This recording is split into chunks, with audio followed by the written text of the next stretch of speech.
Welcome to Lombardi's Bar. The Green Bay Packers have won the Super Bowl. Does he have a vintage moment in him? In the end zone, it is caught for the win. The Green Bay Packers are going to be world champions, NFL champions for the third straight year. What the hell's going on out here? Jones, look at that balance. Aaron Jones, see ya. Rodgers, four-man rush, gonna float it down the seam. Adams has it, and he's in. Touchdown, Packers. 2nd and 6. Zadarius Smith. The beat goes on. And welcome in, Cheesehead fans, to another edition of Lombardi's Bar. Pull up a bar stool, open up a can of Miller Lite, Spotted Cow, whatever it is, and let's talk some Green Bay Packer football. I am your bartender, Dan Connick. Thanks so much for joining us today. And we're going to take a second and welcome in our two bar flies, the guys that are always hanging around here at Lombardi's Bar. We got Todd Vardy hanging out with us. Todd, how's it going, bud? Good. How you doing, Dan? Doing good. And we also welcome in Jimmy Christensen. Jimmy, how's it hanging? You know, it's always good when we have Packer players on the show. That's right. And as you probably know, at least if you look in the comments section before the video even started, you know exactly who's coming on, and the people are excited about it. That's for sure. And I love it. I could see this guy sitting here in the corner watching our intro video, and right when those highlights came on of Aaron Jones, I could spot him. I could see him just smiling and watching the offense do its work there. It's second-year offensive lineman Elgton Jenkins. Elton, thank you for joining the show. Thank y'all for having me. Of course, definitely. Man. Absolutely. So I want to start off. I noticed you tweeted out you were looking for some good cheese a couple weeks ago.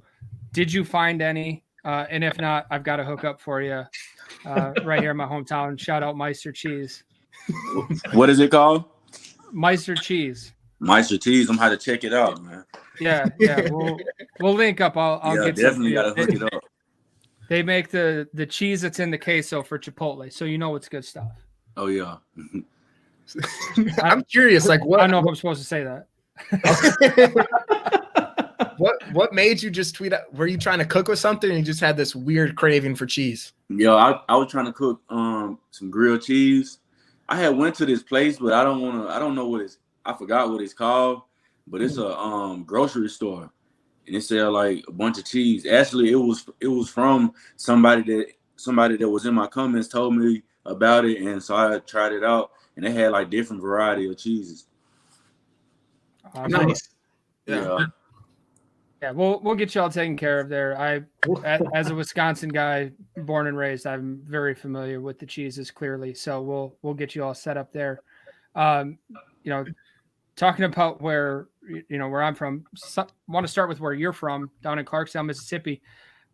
Like most people, I'm pretty unfamiliar with it, and I looked it up. And what is going on down there, man? I mean, it was from Sam Cook and Nate Dogg and Rick Ross are born there. There's like 20 NFL players coming out of there, and it's only a town with like 15,000 people. What was it like growing up in a place like that where it seems like, that small, but everybody seems to have something going on? Yeah, it's a lot of history back down there in Clarksdale. We got a lot of people came from out of Clarksdale that some people don't know about, but it was a blessing, being there, being able to grow up, like with the people that I grew up with, and I feel like my hometown molded me into the person I am. Do you think coming from a small town like that kind of made it easier to transition to playing your NFL career in another small town? Yeah, most definitely. Because I think like growing up in a small town like that and then coming to a small town in Green Bay, it like helped me. Whereas if I didn't grow up in the city life, and now me being in Green Bay, which is not much of a city life, it just helped me be focused and still be like honed in on some football, I think. Beautiful. Elton, I want to take a look at your first year of playing with the Green Bay Packers. Anyone that followed the team knows you had a stellar rookie season. But I always like to ask NFL players, like in their first, second year, once they've played through a full season, you get to the NFL and you're playing in these NFL games against guys that you've been watching on TV. Did you have a moment last year where you put your hand in the dirt and you looked up and you realized like, oh, I'm about to go against this guy. Like I am in the NFL. Did you have a moment like that? My moment, like my really welcome to the NFL moment, was walking in our building and seeing all the guys that we have in our locker room. But I say in the game, I think it was like we was playing the Eagles early in the season, and we was playing Fletcher Cox, Brandon Graham, all those guys, Elgton Jenkins, all those guys lined up on the other side of the ball. And I was like, man, I'm really in the NFL playing some guys that, went to my college and succeeded in the NFL, and guys I've been watching from different positions in the NFL. Do you have a favorite defensive line or a favorite defense that you guys played against? Like for whatever reason, it was either that you guys did really well against them or they just gave you a really good challenge. Was there a defense that you really enjoyed playing against? I'd probably have to say, if I have one, if I can think of one, I'll let you know. All right. We can go back. Yeah. Are you sure you don't want to say you love just beating the crap out of the Vikings? You don't want to say that? Yeah, that's the low hanging fruit, Elgton. If you want to say that. On my tongue, I didn't want to sound so hard. All right, man. Before our first game. Oh, I cannot wait to just see you guys start 1-0 and then to start 0-1. I'm gonna cry, tears of joy. Yeah. Mm-hmm. All right, but before I have a question prepared, but I'm gonna say something that's gonna be a little weird at first. But with your Southern accent, I feel like you need to do audible books because I would listen to so many more books if you were just reading it. One of my teammates told me that people want to listen to my voice and things. Yeah, if I could sound cool, I would. I just sound like a dweeb. Right.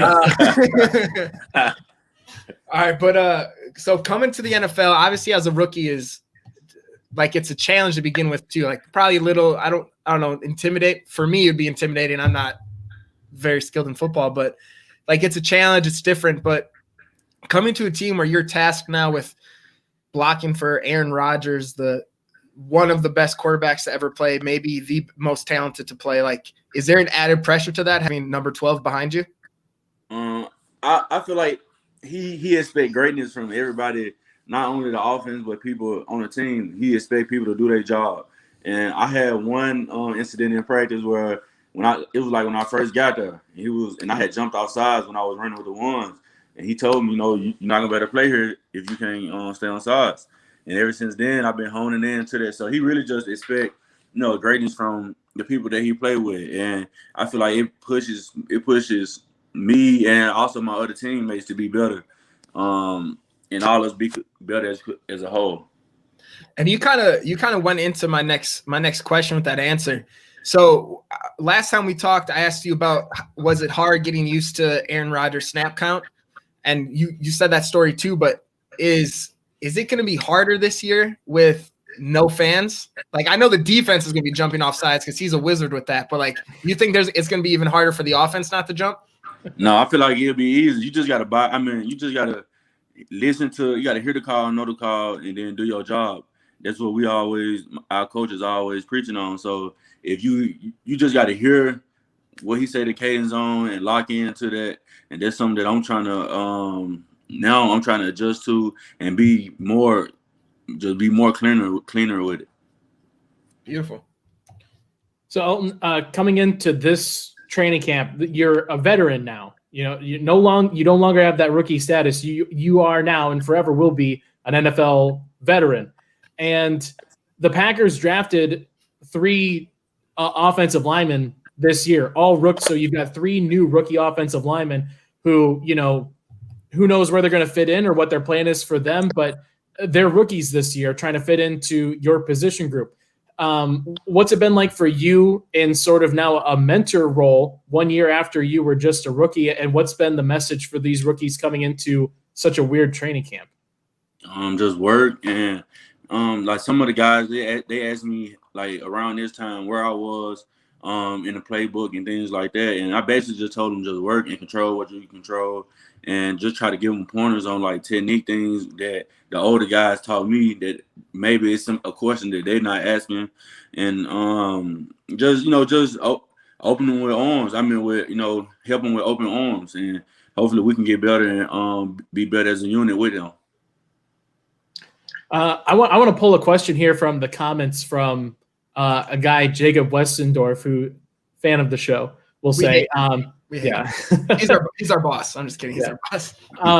He asked about how close that team was last year, and have you been on a team that's had sort of a closeness like that? I guess that's kind of a question that sort of segues in from this year, how the team is bonded coming into this year, and how it was last year. Can you just kind of speak on that aspect of it, how close the team was this year, last year, and all that?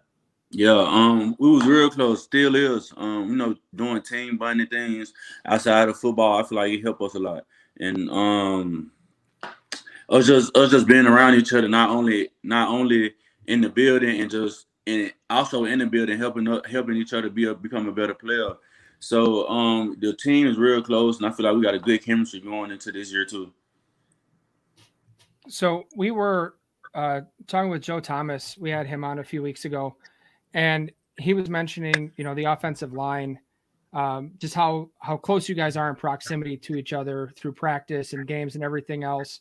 And if one player was, to contract COVID, it would probably spread to the others pretty quick.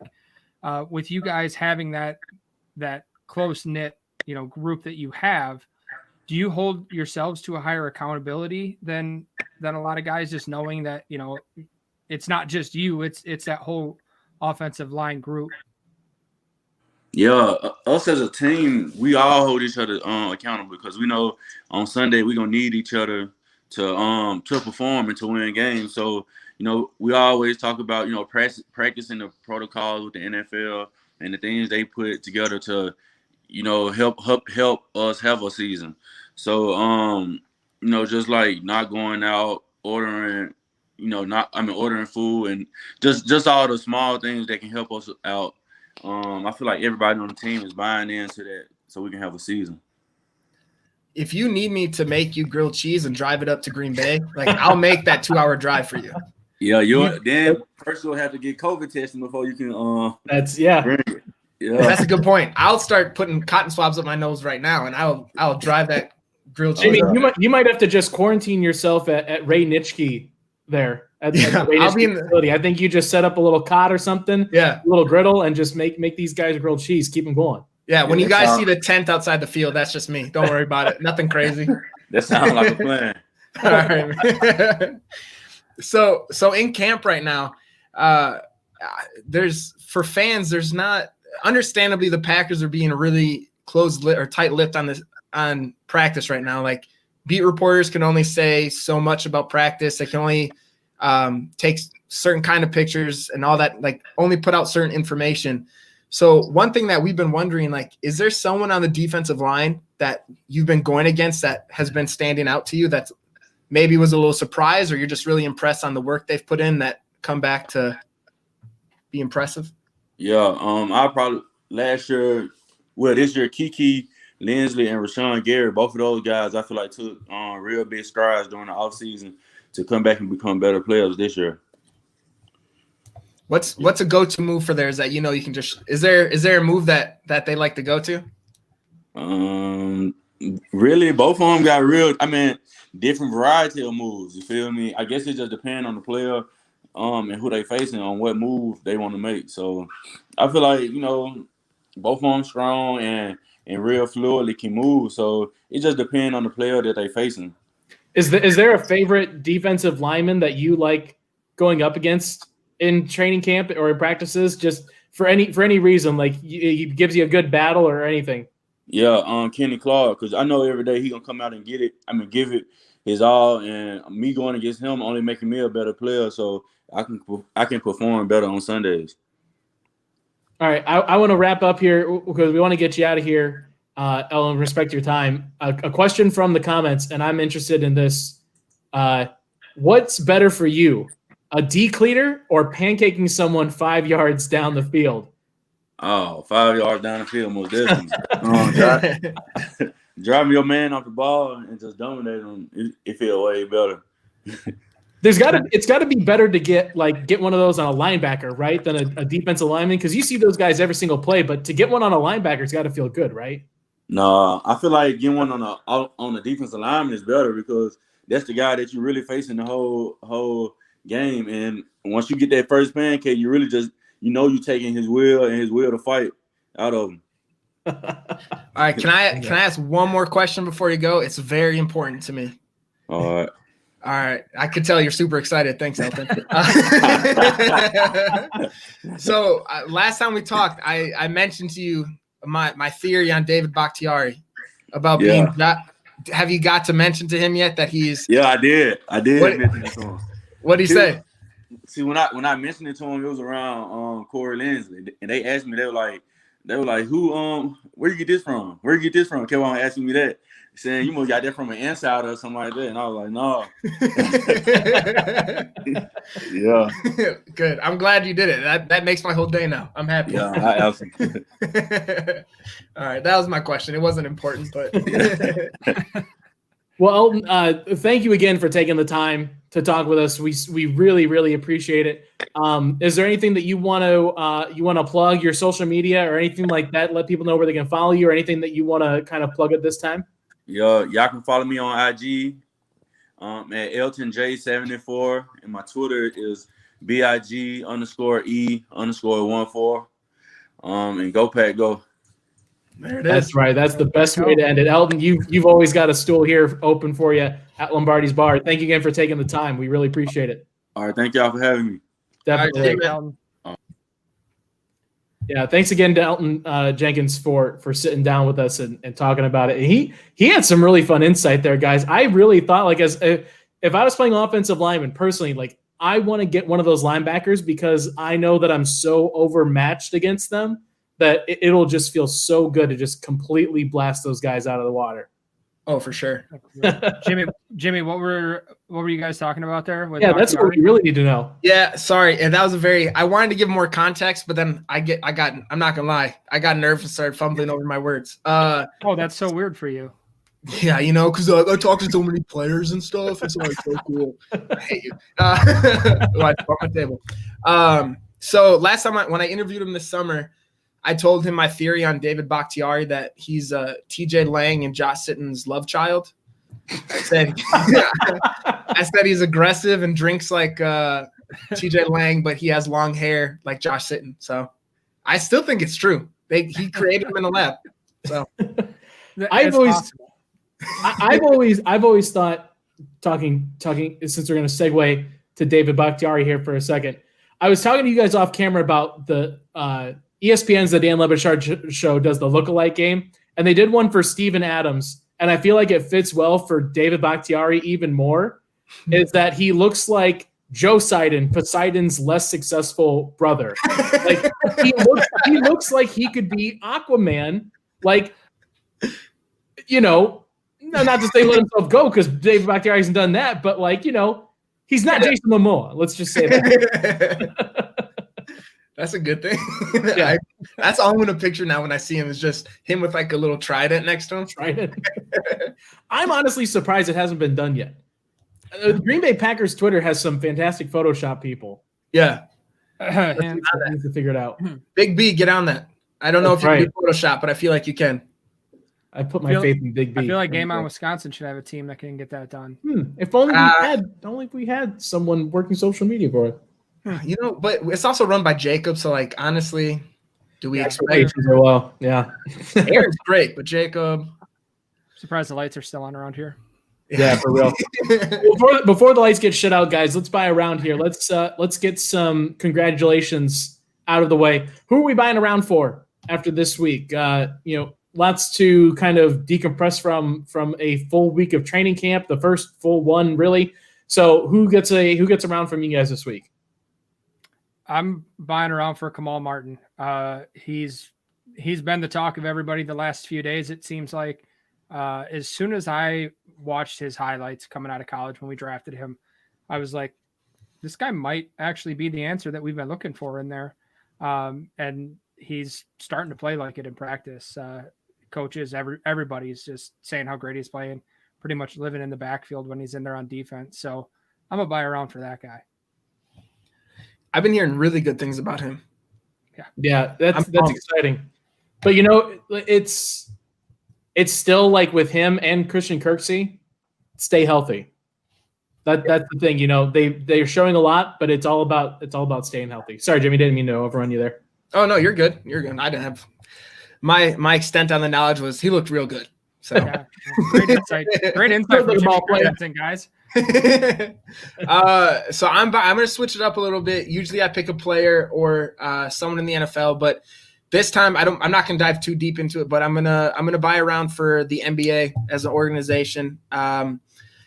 Just for me, I really like Adam Silver. I think he's a commissioner for the players, and I think he's given them a lot of chance to give their voice even today after everything that happened with not doing the games. Again, not going into that stuff, but I just really think he's handling it well. He's having a player meeting where all the players are invited. Like, he wants to hear the player's voice and do what's best for them. Because at the end of the day, like, I know fans definitely drive it, but if we don't have these ridiculously talented, unique individuals who we all love to watch play a game that we wish we could play that well, like, we don't have anything. So I'm buy around for the NBA. Definitely. Go ahead, Dad. You know what I like with Adam Silver is he doesn't just like immediately poo-poo any idea that comes his way. Like, yeah, he wants to talk. I mean, when they were talking about doing like a random mid-season tournament, he was like, sure, let's figure out if it's logistically possible and makes sense. And he lets the players be themselves and really do that, where I think you see with like MLB, the players just don't market themselves as well. They don't have that ability, it seems like. Adam Silver, he's probably got the top commissioner spot right now. For sure. Yeah. Anybody for the 8 people that do follow me on Twitter, hey man, me 308. I don't like this. I'm not an NBA guy. Yeah. And I'll say before I get to mine, just to kind of follow up on Jimmy's there, we'll buy a shot here for the Detroit Lions organization too, coming out in full support like they did, and Matt Stafford and the whole team. I thought that was really great. And yeah, really, really impressive to see an NFL team like that, especially one that's come under scrutiny for their organization of not being very player focused, to come out and do something like that. So props to the Detroit Lions. And that's the only time I'm going to give you guys any kind of props here at Lombardi's Bar. Shout out Mitch Mitchie in the comments there. You follow me on Twitter at the Todd V. Thanks. Who I really want to buy a round for is the rookie John Runyon. Really, just because I kind of liked his openness when he was talking to the media about kind of just like the rookie experience of, you've got such a wealth of knowledge to pull from in almost any of those guys, really. David Bakhtiari, Corey Linsley, Rick Wagner, Billy Turner, like, those guys have been in the NFL for years. Like, that's a wealth of knowledge to kind of get from. And, Kim kind of like publicly acknowledging, like, I want to learn from these guys, but I also don't want to like overstep and piss anybody off. I really felt that as an extroverted introvert. So I can respect that. And again, Jacob Westendorf, it's the only time you're going to hear me say anything good about a guy from Michigan as well. So it's a whole thing of first for me today. All right. Well, what do we want to do here, guys? I think let's since we just talked Elgton, and we've been like hitting on the offensive line. Everything we go back to is going back to the offensive line. How about we do a couple of beer bets? Why not? Love it. Got a couple of beer bets here lined up, centered around the offensive line. So our first one, we'll stick with our new friend of the show, Elgton Jenkins. Elgton Jenkins, does he give up a sack this year? Because famously, or I guess maybe not so famously, because Joe Thomas didn't even know about it, but call yourself a Hall of Famer. Yeah, right. Didn't give up a sack last year as a rookie. Like, that's really impressive. Does he do it again in his second year? What do you think, Todd? I'm gonna say he does. He gives up at least one. You're making it easy on me. 5 beers, 5 Bakhtiaris. Absolutely. My cursor was hovering over the logo there. I knew you were going to go for it. Yeah, he's going to give up 1, maybe 2, maybe 3. I mean, it's like 0 is phenomenal. 3 is still pretty damn good. I mean, he's going to give up a couple. Everybody's human, but yeah, I don't see it to be an issue. Yeah, I'm going with Todd. I think the level of play that he has is still going to be. I think he's going to improve. It's kind of like we're saying with the Packers is they're probably going to have a worse record next season, but they're going to overall be a better team. I think Elgton Jenkins are going to probably give up a sack next season, but he's still going to be a damn good offensive lineman, especially too because there's a world where, God forbid, somebody in the offensive line gets hurt. Maybe Corey Linsley. There's people speculating he might not even be our center to start the season. Like, there's communication things that have to happen, and it's just one miscommunication can lead to a sack. So I think he's maybe give up one, or he's definitely give up at least one this year, I think. And so I'm gonna go with you. I'm gonna do 5 Bakhtiaris on that one. I think he's gonna overall improve, though. I want to say that definitively. Yeah, and I think by no means is this a shot at Elgton Jenkins. I mean, it's just the law. It's the law of averages. Like Dr. Pepper 380 says in the chat, man, it's inevitable. Yeah, that's right. And also, speaking of the chat too, Big B, I also live in Michigan. I am within throwing distance of Ford Field. I am deep inside enemy territory. I'm like Owen Wilson. I'm so behind enemy lines, man. If you guys are close, can we just have Big B just show up at your house for a show? That might have to happen sometime. I think it has to, dude. He's always in our stuff. I like Big B, but he's my next child's godfather. We might have to crash what the Sorry, I'm just do 2 Godfathers 2020. Yeah, Todd we can make that happen. we might have to do like a pirate radio kind of broadcast of Big B and myself from Ford Field when the Packers come here. What is that? Is that in December this year again? It always seems like it's in December. I don't remember the schedule on top of my head when they come here, but God, if you're that might have to happen. We should drive there. Carpool. Yeah, as long as this is gonna happen, guys. As long as it's still above 50, I'm in. Once that mercury goes below 50, we're still gonna be outside. I don't do that, guys. I'll hug you the whole time. I'll wear a big parka. I'll give you a big hug. I'm in. Sold. Arizona has softened you, Todd. Yeah. Immediately. He's like, yeah, you're right. I don't. Yeah, exactly. I mean, just to wrap this one up, yeah, definitely he gives up at least 1 sack this year. It's inevitable. That's how averages work. I'll go 5 Bakhtiaris on that as well. Speaking of the offensive line depth with the Packers, do the Packers bring in a veteran offensive lineman this year? I think so. I think they're going to bring in Jared Valdir. I think that's going to happen. I think that's the right choice to make. He has some knowledge of the offense from last season. Ryan Howell's toilet or tissue paper soft. Who is he calling? Todd. Oh, he's calling Todd. Thank God. I thought he was calling someone else. I was like, come on. No, that's fair. Ryan, fair. You're right. I went from being upset to being your biggest fan. You're right, Ryan. But yeah, sorry, I think a question what you asked. Yeah, I think we're gonna bring in Jared Valdir. After that Twitter thing where he did that little muscle and then that phone call, I was like, yeah, let's bring him in. If anything, from that bit emoji you saw, the dude wants to play. Yeah, he's got some guns. So how many Bakhtiaris you going? 4 Bakhtiaris. 4 Bakhtiaris. I also just like to see Todd's disappointment when I do 4. Maybe I think Ryan Howell was talking about you, tissue paper soft with that 4 And now I hate him again. 5 Bakhtiaris, yeah. I think Jimmy's right. It only makes sense to bring him in. He's a veteran. He's not going to be doing a lot in camp anyways. We a lot of times see those guys kind of just cruise in late. So yeah, I would expect to see him in camp at some point. Yeah. I'll go I'll make this a nice straight flush here. I'll go 3 Bakhtiaris on this. Because I'm not really so sure, because like I said, you draft 3 offensive linemen like that, and your thought process is that you trust these guys, or that they are guys that you trust to put into this offense.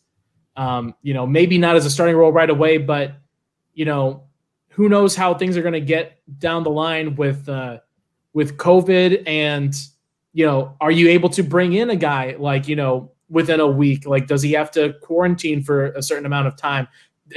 Will that become an issue of bringing in guys once the season actually gets started? So I'm not as sure about it, but I do leave that door open just a little bit, because it really seems like Valdir is like, it's Green Bay or bust for him almost, doesn't it? Yeah, absolutely. Yeah. Speaking of a guy on the offensive line that will probably be one of those depth guys, or even could be a starter this year, and that's the question. Lane Taylor. A lot of talk this year in training camp. How many games does Lane Taylor start? Jimmy. Todd. I'm gonna go.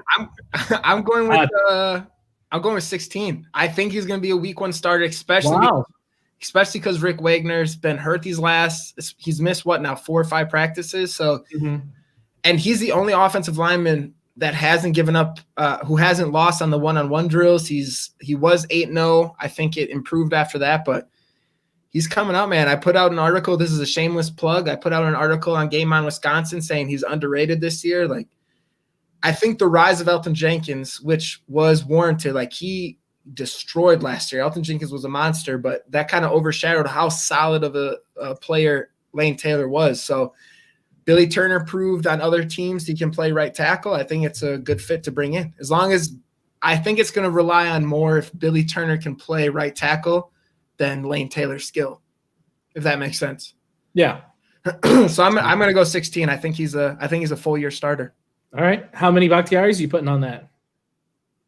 I'm staring at you on the computer screen, Todd. 5. Got real close to the microphone and everything.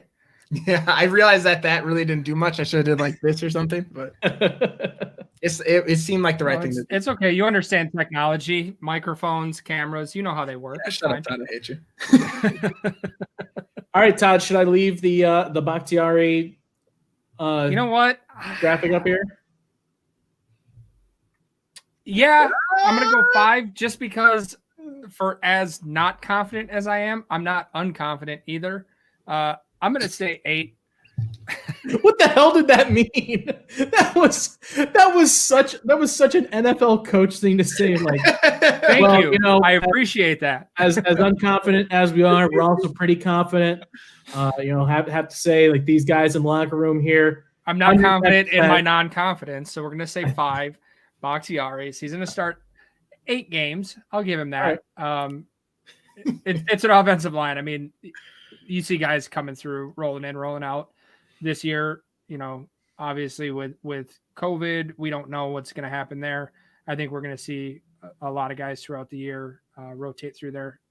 And like Jimmy said, he's having a great camp. So yeah. I still can't get over how you built that up. You can't give me any crap for my microphone thing after you just had that sentence come out of your mouth. As unconfident as I am, I'm also confident. I will go 4 Bakhtiaris on this, and I'm going to give myself a bit of a window because I'm the bartender. I can kind of do whatever I want. So I'm gonna throw it between 8 and 12 games because I think he's right about there, because kind of what both of you guys were saying. He's got the ability to be a day 1 starter if the Packers choose to go down that road. And so with that, if they choose not to start him from week 1, when inevitably an injury comes around, whether it be football related or COVID related, Lane Taylor is that guy that's going to start, wherever that hole is. So there's bound to be at least a few times, and I would say right in that wheelhouse of 8 to 12 games is probably where he fits. So this is everyone. I love this.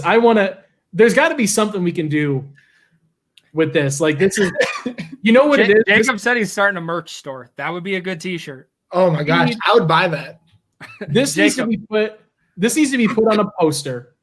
Like give Todd that like there's those meme generators that you can like, they call it Obamify yourself, where you get like put on the Obama poster, that famous one. We put Todd on there as if he's like running for president, like Todd Varney 2020, and his slogan for as not confident as I am, I'm not unconfident. The thing I want though is I want his picture with him in those Jair Alexander glasses, and then above it says that. I would put that on a T-shirt tomorrow. That's where once we're done with this, I'm grabbing a screen grab from that and making it.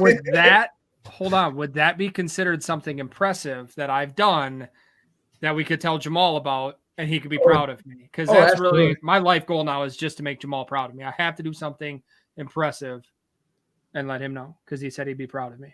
Oh yeah, that's the goal of the season. Honestly, is Todd does something impressive that we can tell Jamal about.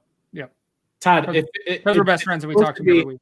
It's supposed to be impressive, not impressively embarrassing. Like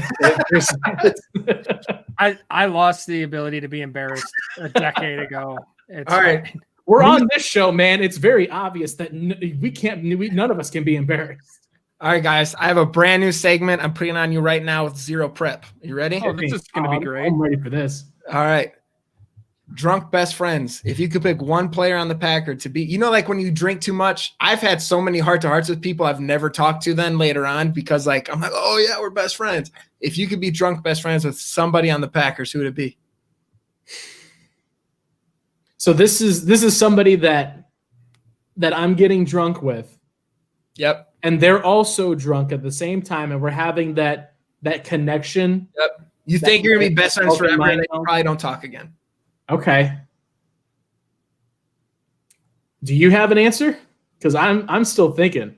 Can we bring up Edwin's rule? He said besides Jamal Williams, because that was probably gonna be my because he's obviously like most Packer fans' choice. Yeah. Yeah. I'm gonna say 12. It's Rodgers for me. I would love to get drunk and just have I would fall off the wagon to drink a couple bottles of scotch with Rodgers and just have drunken heart to heart all night. Here's my thing with Aaron Rodgers, and I say this with the utmost respect, but Aaron Rodgers does not seem like a fun drunk. I agree with that. He seems like, and this is just, and I don't mean that in a bad way. You can't like, I know plenty of people like this. It's totally fine. I mean this in the nicest way possible. But like, I don't want melancholy, like deep thinking drunk. I want fun drunk. You know what I mean? We're having a heart to heart. We're not having a dance party. I want Jair Alexander.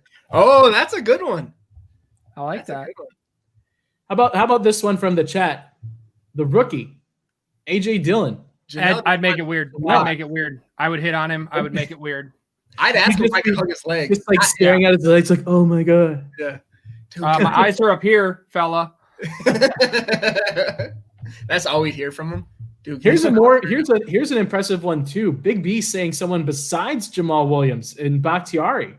He also said Jamal Williams in all caps. He did also say Jamal Williams. I know, but this is progress. It's progress. Yeah. This is.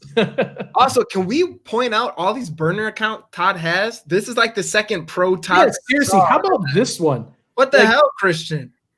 Hey, he's a good guy. Are you not entertained as that? Of course you think he's a good guy, Todd, because it's you. It's your burner account. This is crap. Here, Evan gave us one more here that I really like, because Zadarius would be really cool, I think. Yeah, he'd be fun. I don't know that we'd be getting drunk with him though.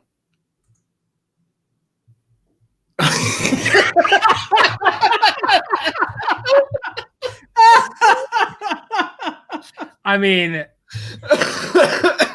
okay. It was kind of a thing last year, guys. It's different here.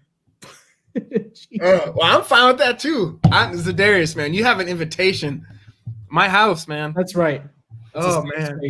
That's Here, great. one more from Dr. Pepper, Mason Crosby. That would be kind of a good one too, because I bet Mason's got some really good stories. He's like talking to like an uncle that's like just has is wise beyond his ears. Yeah, definitely. So wait, Jimmy, did you give us one? No, I was hoping you forget about me. I try all the time. Oh yeah, that's great. I would go. Oh, that's a good one.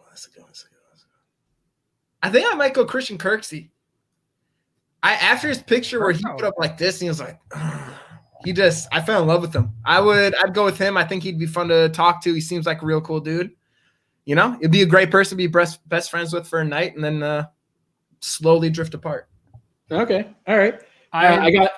Go ahead. I want to get offended for a second, like I typically do, as you were talking about how it would be fun because Mason would be like that old wise uncle. He's only a year older than me. Thank you very much. Well, you know, Todd, you're like my fun uncle. So I'm a funkle. It's the hair is what it does for Mason. Yeah. Like if Mason, did some Just for Men or something like that, like he'd look. Oh, I like it. It's like I love it too. Yeah, don't get me wrong. cartoony-esque. I love the silver fox. Yeah. Do you guys have gray hair yet? I started gray. My first gray hair came when I was 16. I got tons of gray hair under this hat. 27. Crap. I am slowly getting them, as my fiance loves to point out to me. None. Yeah. None. Full head of hair, nice and thick and luscious, silky smooth. Yeah, that's great, Todd. That's awesome. I don't believe it. I've never seen Todd without a hat. Oh, that's true. Actually, that's right. This is like Kevin taking off his jacket in South Park. Like I've never seen Todd without his hat on. Yeah, look at you. I'd show that hair off all the time.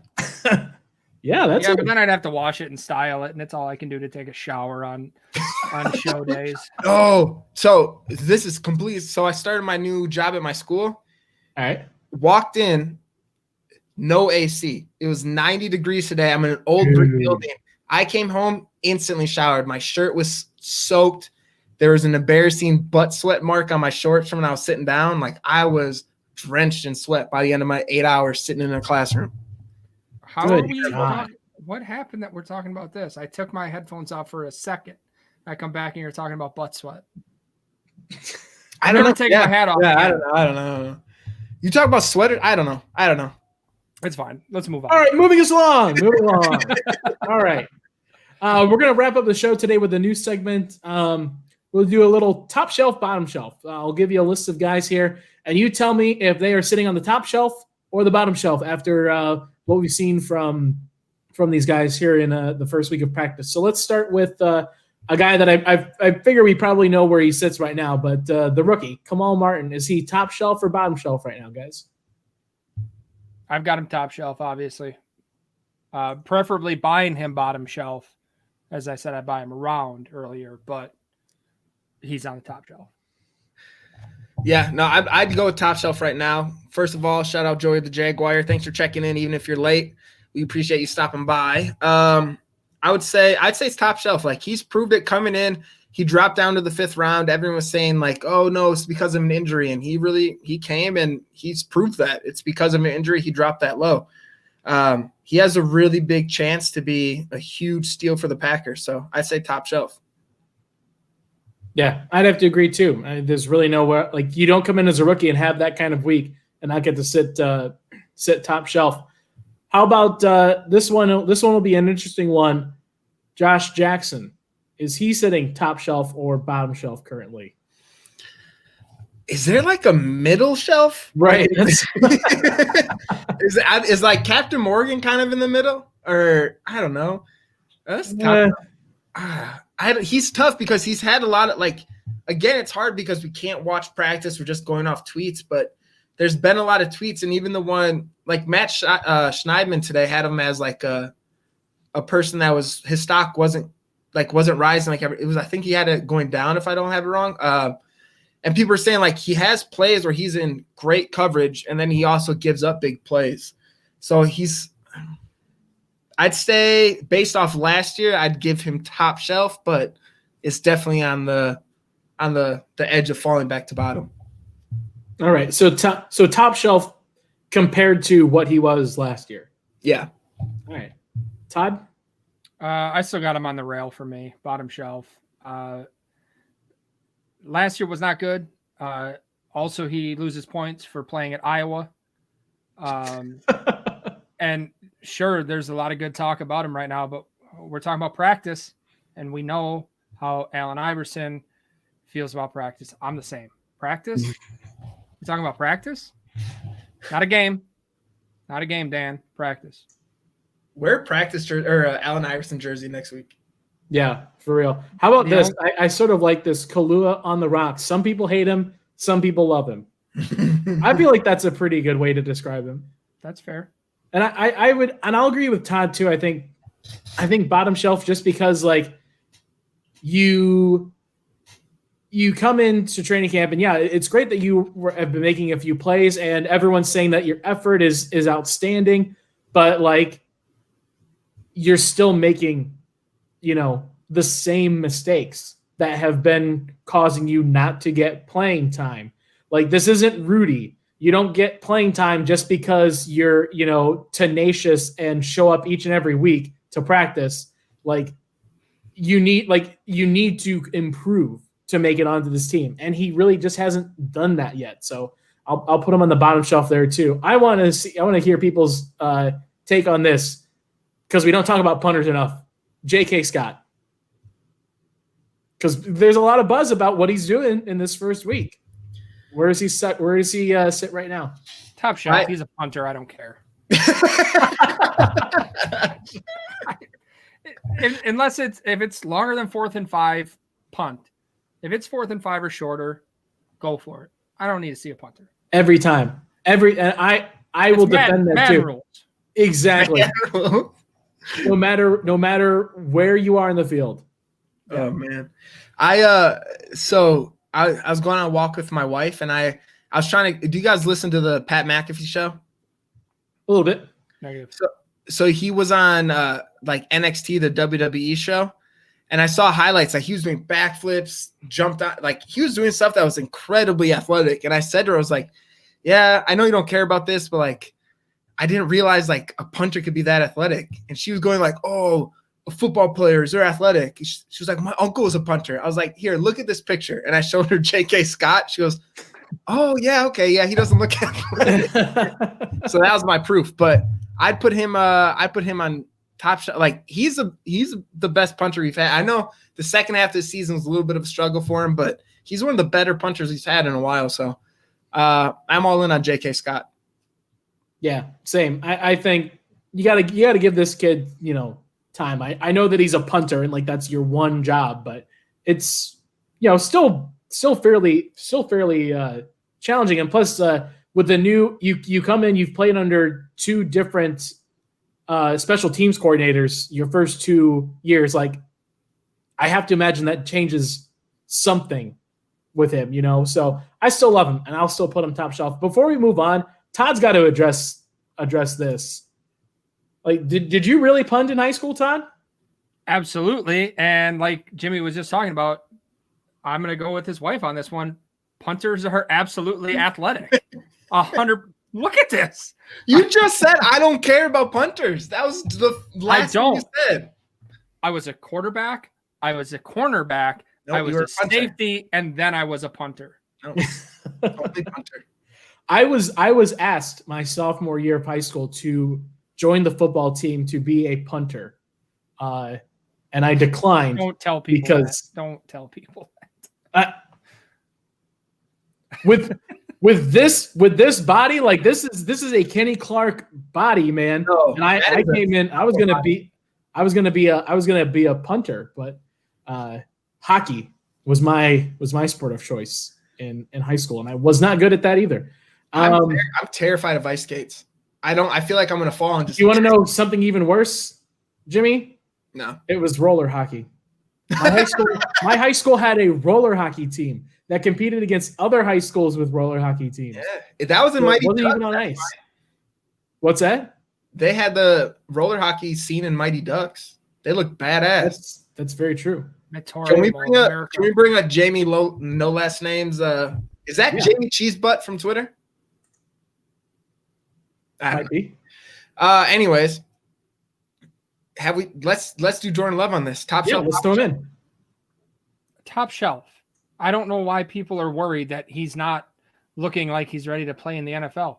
He wasn't drafted to play in the NFL this year. Worst case scenario, he plays in the NFL this year. Let's give the kid time to learn, get into the system. That's what he's here to do. He's not here to play tomorrow. He's not here to play in November. Yeah. I think it was the Game on Wisconsin Twitter that came out and said this, because it got a little traction earlier today, like about how Tim Boyle is looking better in training camp than Jordan Love. And it's like they've had like 10 practices, maybe 10 practices. And like, it's the first time this guy, like, how many snaps did he take under center? Like at first, like he's not an NFL quarterback yet. Was Aaron Rodgers an NFL quarterback when he came into the league yet? There's no freaking way that he would have been the quarterback at that point. Like, this is a project. You did this on purpose because you expect Aaron Rodgers to stick around for a few years and for Jordan Love to improve. So yeah, top shelf, Jordan Love. Yeah, no, I'm with you for sure. I think all the points he said, I'm not going to dive into it, but he was a first-round pick for a reason, immense talent. He's going to have to improve. Rodgers looked like shit his first couple years, and he got better. So we just have to be patient with Love and let him do his thing. Yeah, and he's given me a fantastic fantasy football team name, because all my team names are Jordan Love Island now, which I think is perfect. A couple more for you guys. How about a couple wide receivers here? We'll double them up and go Reggie Begelton and Jake Kumro. Are these guys sitting top shelf or bottom shelf, one or the other? I've got Begelton top shelf. I've got Kumro bottom. You guys know I haven't been real crazy about Kumro. I think he hasn't shown enough. I mean, sure, he's great on special teams. How long do you keep a guy around because he's a good special teams contributor? He's made some decent catches for us over the years, but I think we've got more talented guys in that wide receiver room. And Begelton, he's starting to look like he belongs out there. So I think he brings a different element to that wide receiver group as well. He's not the big, tall, fast like we're used to seeing with them. So I think he's top shelf, and Kumro's gone. Yeah, at the start of the season, I was pretty in on Kumro. I thought this might be the year, even though people have been saying that the last couple. But right now, I actually have them both bottom shelf. But I think Begelton has a chance to be top shelf real soon. I think Begelton's going to make the team for sure. And a lot of the stuff I saw on Twitter is like he's not making the big splash plays, like doing stuff through like, oh damn, like this is crazy. But like he's making the smart, like he's where you expect him to be. He's making the right play. So I think he has a better chance to make it, and just to see what he can do, because he killed it in CFL, which you want to see if that can translate here. But I think Kumro's had his chance, even though he's a beautiful, beautiful man with long hair. But yeah, hair only gets you so far, though, in the NFL. And yeah, I'm with you. I've never been super huge on the Kumro train, just because I feel like early on we knew kind of what the ceiling was for Kumro, and we've seen it. Like this is it. This is what you're going to get from Kumro. It's not going to be anything more, and you can only go down from it. And at least with Reggie Begelton, you don't know exactly yet what you're getting. He might be the same as Kumro. He might even be worse than Kumro, but we just don't know yet. And so if we're in terms of a stock up or stock down kind of thing on making the squad or making the team, I think Reggie Begelton just gets that nod as just because you invested in it, and I think people want to see kind of what he can become. One more, we'll finish off with the offensive line, fittingly enough, with this whole show today. So Rick Wagner, new offensive lineman from the Detroit Lions. Where's he right now for you guys? I have to go bottom shelf with them. Like a lot of the stuff with him last year, he fought an injury a lot of the season. That's what they said was kind of his down play. That's why he struggled. And everyone said, like, if he can stay healthy, he'll be a solid right tackle. But we saw in this training camp so far. He hasn't been able to stay healthy. He's missed 4 or 5 practices already. So I think skill-wise, I don't want to take anything away from him, but he just kind of drew the short end of the stick right now. And right now, Billy Turner is showing he can play right tackle. So I'm going to go down or bottom shelf on Wagner. I'm going to go top shelf because if he can't go because of injury and Billy Turner can play right tackle, then we get Lane Taylor some starts. So I think Lane Taylor at right guard's a better fit than Billy Turner. However, we know that with Billy Turner's paycheck, he's not going to sit on the bench. So I'm going to go top shelf Rick Wagner, looking out for the team in other ways. Yeah, I was going to ask, like, is that where we're going with this? He's trending upwards because he's not playing and giving other people opportunities to play. Is that? Because I don't know that there's a big difference today, my friend. Like, I am trying to decipher you. I don't know that there's a big difference between Turner or Wagner at right tackle. Like, I guess it's kind of a horse apiece on that one. So right. if Rick Wagner not playing gets Billy Turner out there, means we get Lane Taylor at right guard, then I'm all for it. Do you guys think there's a world where, since Elgton Jenkins was so – I know I asked this before. Where are we going? Todd, you've been real negative towards me today. And if I could sucker punch you, I would. Is there a world where, like, Jenkins moves out there? Like, if we need somebody in a pinch to play right tackle, you think Jenkins – because he played everything but right guard in college. I think there's an opportunity anywhere. I think that's – the Packers have done a great job of drafting and developing these offensive linemen that they can pretty much play almost anywhere, which I think, that's a credit to the team and the management that they've done. Like, that's on purpose. So yeah, I would think so. I think as good as he is at guard, he's one of the last options to move out to right tackle. I think they go through a few guys before they decide to pull him out of there. I mean, having that continuity on the left side of the line is huge. So yeah. I don't see him being, next man up out there, but I could see a world in which, I mean, we've seen it, a couple of years there where Bulaga was out, where it seemed like it was just every week somebody different playing right tackle. I can see that happening. Yeah. I was going to say, there's a time too. I remember there was a game Josh Sitton had to play left tackle for Bakhtiari, which was weird, but I don't know. We'll see if there's ever a time he has to fill in. Yeah. Before we wrap up the segment here, I got to throw this out here and credit it. Dr. Pepper 380. Hair only gets you so far. Mike McKenzie and Al Harris disagree. Touche. Great point. Well said. I retract my previous statement. Atari Bigby? Atari Bigby. I mean, AJ Hawk? Yeah. Ty Matthews? Todd Varney? Yeah, not as much. The punter? Yeah. All right, guys. Well, we're wrapping things up here at Lombardi's Bar. Thanks for watching, and hope you enjoyed our interview with Elgton Jenkins today.